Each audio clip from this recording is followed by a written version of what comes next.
मधुबन के बाबा,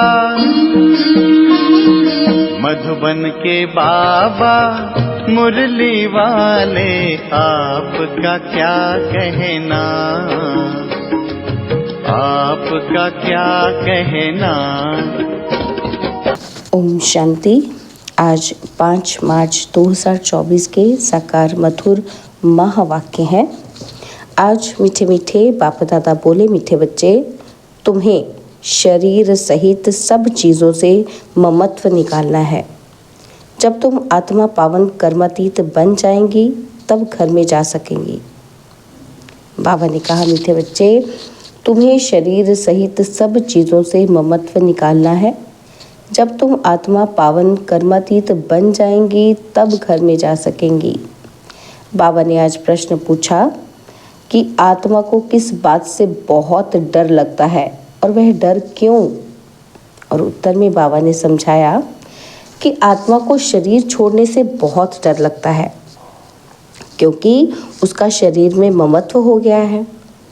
अगर कोई दुख के कारण शरीर छोड़ना भी चाहता है तो भी उसे पाप कर्मों की सज़ा तो भोगनी ही पड़ती है।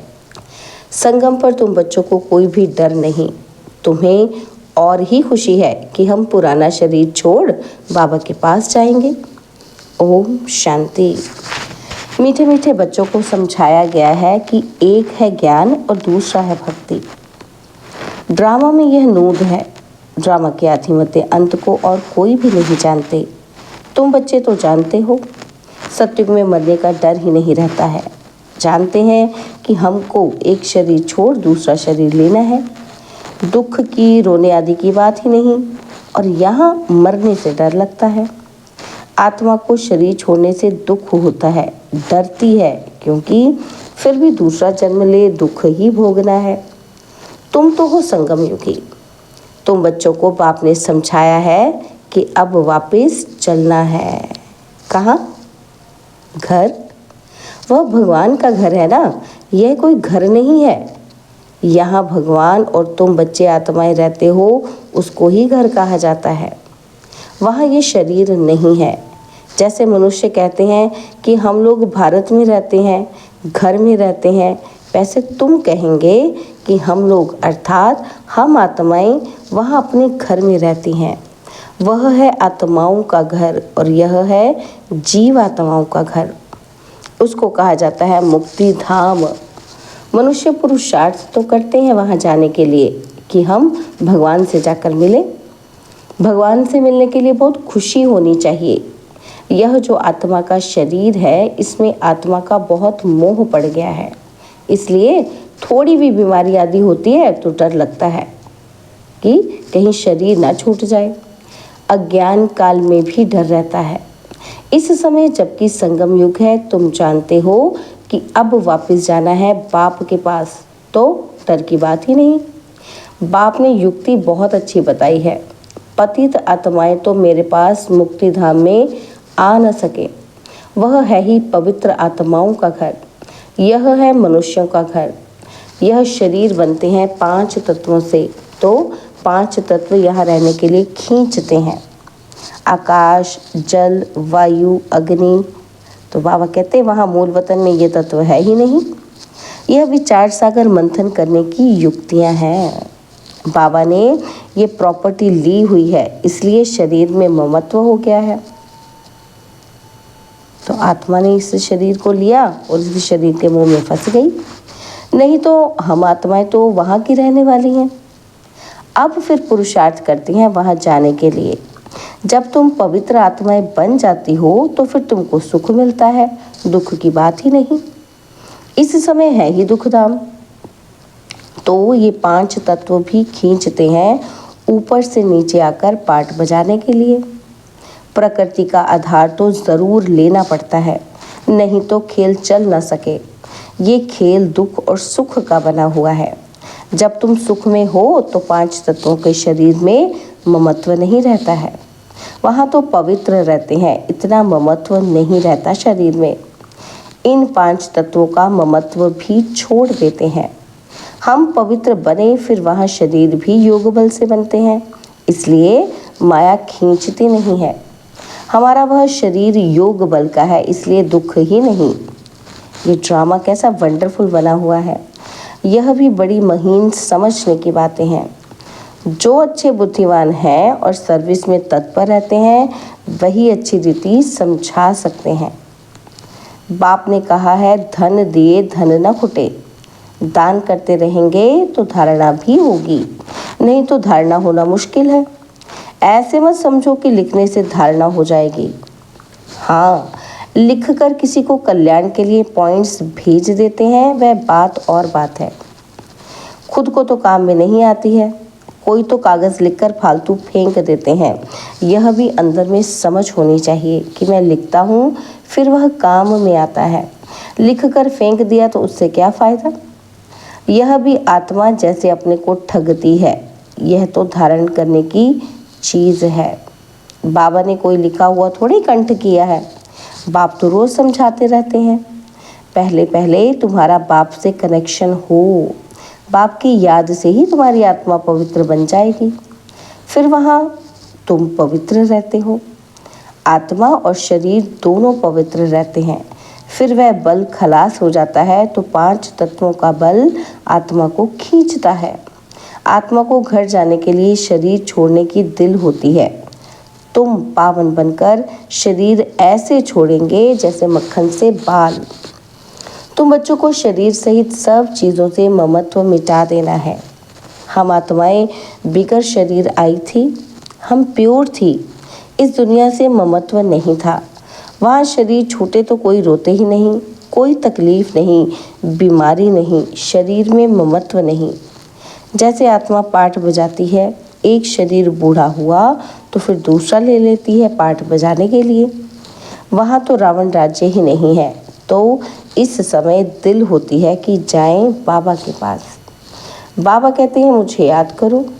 यह ज्ञान बुद्धि में है। बाप कहते हैं पवित्र बनकर आना है। अभी तो सब पतित हैं, इसलिए 5 तत्वों के पुतले से मोह हो गया है। इनको छोड़ने की दिल नहीं होती है। नहीं तो विवेक कहता है शरीर छूट जाए और हम बाबा के पास चले जाएं। अभी पुरुषार्थ करते हो कि हमको बाबा पावन बनाकर, अभी हम क्या पुरुषार्थ करते हैं कि हमको पावन बनकर बाबा के पास जाना है। बाबा ने कहा तुम तो मेरे थे, अब फिर मुझे याद करो तो आत्मा पवित्र बन जाएगी। फिर यह शरीर धारण करने में भी कोई तकलीफ नहीं होगी। अभी शरीर में मोह है तो डॉक्टर आदि को बुलाते हैं। तुमको तो खुशी रहनी चाहिए कि हम जाते हैं बाबा के पास। इस शरीर से अब हमारा कनेक्शन नहीं है। यह शरीर तो पाठ बजाने के लिए मिला है। वहाँ तो आत्मा और शरीर दोनों ही बड़े तंदुरुस्त होते हैं। दुख का नाम नहीं रहता। तो बच्चों को कितना पुरुषार्थ करना चाहिए। अभी हम बाबा के पास जाते हैं, क्यों नहीं इस शरीर को छोड़कर जाएं। परंतु जब तक योग लगाकर पवित्र नहीं बने हैं, कर्मातीत अवस्था नहीं बनी है, तो जा नहीं सकते हैं। यह ख्यालात अज्ञानी मनुष्यों को नहीं आ सकते। तुम बच्चों को आएंगे। अब हमको जाना है। पहले तो आत्मा में ताकत होती है, खुशी होती है, कभी डर नहीं रहता। यहाँ दुख है, इसलिए मनुष्य भक्ति आदि करते हैं, परंतु वापस जाने का रास्ता तो जानते ही नहीं। जाने का रास्ता तो एक बाप ही बताते हैं। हम बाबा के पास जाएं, उसकी खुशी होती है। बाप समझाते हैं यहाँ तुम्हारा शरीर में मोह है, यह मोह निकाल दो। यह तो 5 तत्वों का शरीर है, ये सब माया ही है। इन आँखों से जो कुछ आत्मा देखती है, सब माया ही माया है। यहाँ हर चीज़ में दुख है, कितना गंध है। स्वर्ग में तो शरीर भी फर्स्ट क्लास, महल भी फर्स्ट क्लास मिलेंगे। दुख की बात ही नहीं। कैसा बना हुआ खेल है। यह तो चिंतन में आना चाहिए ना। बाप कहते हैं और कुछ नहीं समझते हो तो अच्छा बोलो, बाप को याद करो तो विकर्म विनाश हो जाएंगे, स्वर्ग में चले जाएंगे। हम तो आत्मा है, यह शरीर रूपी दुम बाद में मिला है, इनमें हम क्यों फंसे हैं। बाप समझाते हैं इसको रावण राज्य कहा जाता है। रावण राज्य में दुख ही दुख है। सत्युग में दुख की बात नहीं। अब बाबा की याद से हम शक्ति लेते हैं क्योंकि कमज़ोर बन गए हैं। देह अभिमान है सबसे कमज़ोर बनाने वाला। तो बाप समझाते हैं यह ड्रामा बना हुआ है, यह बंद नहीं हो सकता। मोक्ष आदि की बात ही नहीं है, यह तो बना बनाया ड्रामा है। कहते भी हैं चिंता ताकि कीजिए, जो पास्ट हो गया वह फिर होना ही है, चिंता की बात ही नहीं। सत्य में खराब कुछ होता नहीं, यहाँ चिंता लगी है। बाप कहते हैं ये तो ड्रामा है। बाप ने रास्ता तो बताया ही है, ऐसे तो मेरे पास पहुँच जाएंगे, मक्खन से बाल निकल जाएगा। सिर्फ तुम मुझे याद करो तो आत्मा पवित्र हो जाए। पावन बनने की और कोई युक्ति नहीं। अभी तुम समझते हो कि हम रावण राज्य में बैठे हैं, वह है ईश्वरीय राज्य। ईश्वरीय राज्य और आसुरी राज्य का खेल है। ईश्वर कैसे आकर स्थापना करते हैं ये किसी को पता नहीं है। बाप को ही ज्ञान का सागर कहा जाता है, वही आकर सब समझाते हैं। अभी तुम सारा ज्ञान समझ रहे हो, फिर ये सारा ज्ञान भूल जाएगा। जिस पढ़ाई से हम ये पद पाते हैं ये सब भूल जाता है। स्वर्ग में गए और ये नॉलेज गुम हो जाती है। भगवान ने डबल सिरताज कैसे बनाया वह भी कुछ भी नहीं जानते। यह भी नहीं जानता था तो दूसरे शास्त्र आदि पढ़ने वाले क्या जाने। ब्रह्मा ही नहीं जानता था तो बाकी बाबा कहते क्या जाने, उनको तो टच भी नहीं होगा। तुम आकर सुनते हो तो तुमको झट टच होता है सारा गुप्त। बाप सुनाते हैं, देखने में आता है क्या? समझ में आता है। आत्मा को देखा है क्या? समझते हैं आत्मा है, दिव्य दृष्टि से देखा जा सकता है। बाबा कहते हैं देखने से क्या समझेंगे, आत्मा तो छोटी बिंदी है। आत्माएं अनेक हैं, 10-20 का भी तुम साक्षात्कार करेंगे, एक से तो कुछ पता ना पड़े, समझ भी ना सके। बहुतों को साक्षात्कार होता है, मालूम कैसे पड़े कि आत्मा है या परमात्मा है। फर्क का मालूम नहीं पड़ता। बैठे बैठे छोटी छोटी आत्माएं देखने में आती हैं, यह थोड़ी पता है कि आत्मा है या परमात्मा है। अभी तुम जानते हो इतनी छोटी आत्मा में ताकत कितनी है। आत्मा तो मालिक है, एक शरीर छोड़ दूसरे में प्रवेश करती है पाठ बजाने के लिए। कितनी कुदरत है। शरीर बीमार हो पड़ता है या कोई देवाला आदि निकालते हैं तो समझते हैं इससे तो शरीर ही छोड़ दें, आत्मा निकल जाएगी, दुख से छूट जाएगी। परंतु पापों का बोझा जो सिर पर है वह कैसे छूटे। तुम पुरुषार्थ ही करते हो कि याद से पाप विनाश हो जाएं। रावण के कारण बहुत पाप हुआ है, जिससे छूटने का रास्ता बाप बतलाते हैं। सिर्फ कहते हैं कि मुझे याद करते रहो।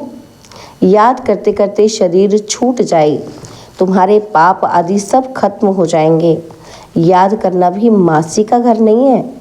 मुझे याद करने के लिए माया तुमको बहुत हैरान करती है, घड़ी घड़ी भुला देती है। बाबा अनुभव भी सुनाते हैं कि मैं बहुत कोशिश करता हूँ, परंतु फिर भी माया अटक डालती है भी दोनों साथ इकट्ठे होते भी घड़ी घड़ी भूल जाता हूँ, बड़ा कठिन है। घड़ी घड़ी ये याद पड़ा, फलाना याद पड़ा। तुम तो बहुत अच्छा पुरुषार्थ करते हो। कोई तो गपोड़े भी मारते हैं, 10-15 दिन चार्ट लिखकर छोड़ देते हैं। इसमें बहुत खबरदारी रखनी पड़ती है।